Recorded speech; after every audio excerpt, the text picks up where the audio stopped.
Hey everybody, thanks for tuning into our content. We hope you guys find this useful. My name is Adibi with Adibi IP Group. We're intellectual property attorneys, but we also are trying to put out high quality, useful content to help you guys navigate the intellectual property landscape.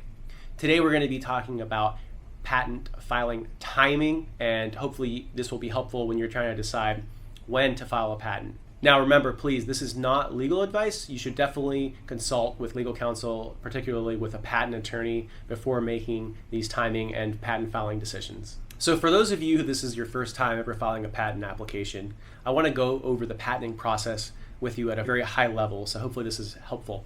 Now, initially what you're going to want to do is, after you've invented something that you might want to patent, you're going to want to do some prior art searching. You're going to want to see if you can figure out if this has already been done before. Because if your invention has already been done, then it's not going to qualify for patent protection because it's not going to be new or non-obvious. Now, once you determine that your invention is patentable, what you're going to want to do is you're going to want to prepare a patent application. Most will opt to have a professional patent attorney or a patent agent prepare that patent application. And it's highly encouraged and recommended because a patent is a legal instrument and you want to make sure that it's done correctly. So we highly encourage you to hire a professional patent professional like a patent attorney or a patent agent to help you through the process. Now, for the filing process itself, here's how it works.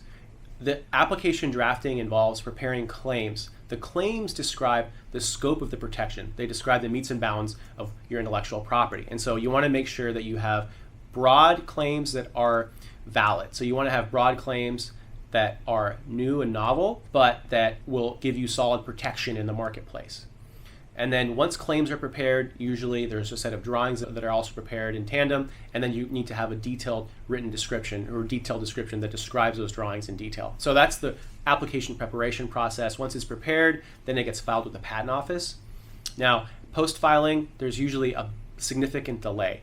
The patent office usually takes 1.5 to 3 years just to issue an office action. So your application is assigned an examiner, and the examiner reviews it. And that process, from when you're filed to when you get a response back from the patent office, is usually between 1.5 to 3 years, unfortunately. So there's quite a bit of delay. So you might want to take that into consideration when you're filing. Now, during that examination process, the examiner is going to cite prior art, and you're going to have to respond to what are called rejections over prior art. And again, highly encourage you guys to hire a patent professional to help you through that process. But after this whole process of responding to office actions, you'll hopefully get what's called a notice of allowance. You'll prepare the notice of allowance paperwork, pay the issue fee, and then you will finally have an issued U.S. patent. So that's the high-level patenting process. Now, when you're evaluating whether or not to patent your invention, you must also take into consideration other options that you have available to protect your intellectual property. One alternative to filing a patent application is maintaining your invention as a trade secret. And for example, let's say you have a secret recipe or a secret method, then you might want to maintain it as a trade secret. So whenever you file a patent application and you get an issued patent, that becomes public. In exchange for teaching the public how to make and use your invention, you are granted a patent, which gives you the right to exclude others from making and using the invention for a limited amount of time. A trade secret, on the other hand, lasts forever as long as you maintain the trade secret confidential and you take steps to maintain it confidential, and it derives independent economic value and isn't commonly or generally known. And so whenever you interact with any contractors or with third parties, you can have them sign an NDA, which requires them to keep your trade secret. What's another really good advantage of a trade secret? The fact that it's indefinite and you don't have to pay money to actually procure a patent. So those are two really solid advantages. Now, the key benefit of getting a patent, on the other hand, is that for a limited amount of time, you're allowed to exclude others from making, using, selling, offering for sale, and importing your claimed invention. So if you have a really valuable product that's very easy to rip off, so someone just will be able to look at it and someone with technical knowledge in the field would be able to replicate it, then that's probably a really good candidate for a patent, because in exchange for teaching the public how to make and use that invention, you will be able to exclude these other parties from making and using and putting on the market a similar product. So effectively, it'll give you a competitive advantage for at least the life of the patent.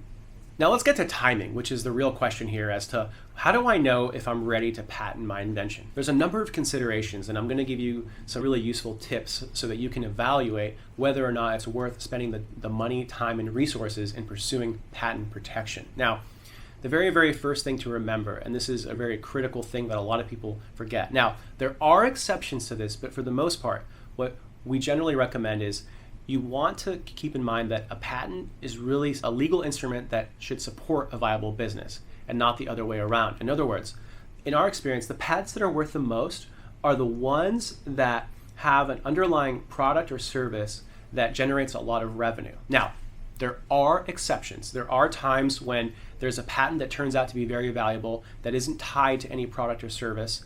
The inventor is able to license that patent even though they haven't actually sold or provided a good or service.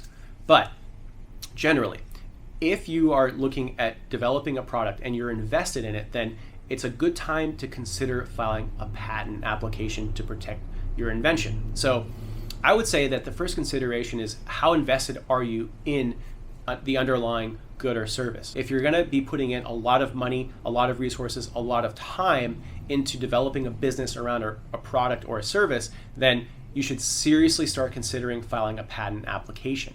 Now, timing is really important because there's certain activity that could bar you from being able to procure a patent. So in the US, generally, you have 1 year from when you first offer for sale, disclose, or sell your product or service until you no longer will be able to file for and obtain a patent on your invention. So that's also referred to as the 1 year grace period. Now, it's really important to remember that the 1 year grace period doesn't apply in a lot of foreign jurisdictions. So again, in terms of timing, once you decide that you have the resources and that you're fully invested and you want to pursue a patent, then you should try to procure and secure a filing date as early as possible. Why is that? It's because every single day that goes by, more and more prior art enters the world and could be cited against you and your claims and could possibly preclude you from being able to obtain a patent. Again, file early. That's the really important takeaway of this video, is that you want to secure a filing date as early as you can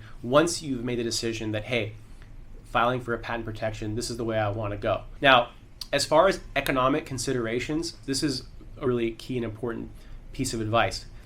So there's two primary questions that you should ask yourself. The first, is my invention new and novel? In other words, has anyone done it before?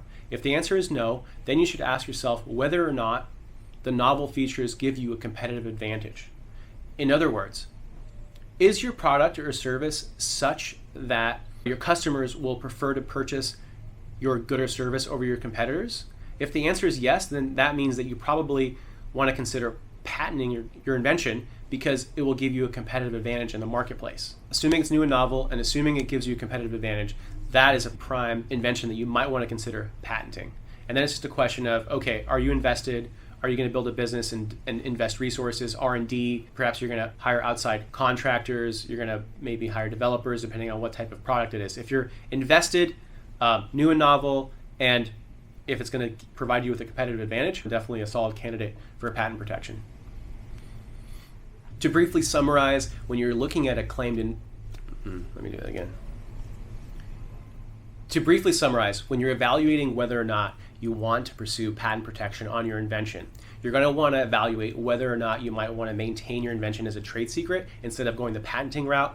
And again, if your process, for example, is such that no one's going to be able to determine it, no one's going to be able to figure out your recipe or your secret sauce, then that might be a candidate for trade secret protection, because when you file a patent application and get an issued patent, you're going to show the world how to make and use your invention. That's part of the quid pro quo of patent protection. And so you're going to want to decide whether you might want to keep it as a trade secret instead of a patent. And then as far as filing goes, you're going to want to procure a filing date as early as you can.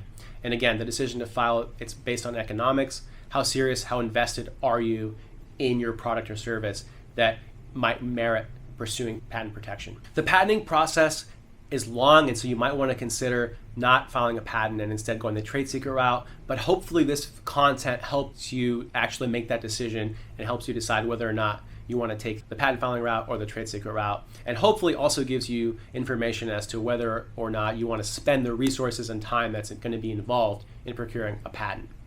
Hopefully you guys found this content helpful. Please subscribe to our channels. We're trying to create useful, valuable content. So if you have any sort of feedback or comments, please post them. And also feel free to let us know if you want us to create content on very specific topics. Thank you.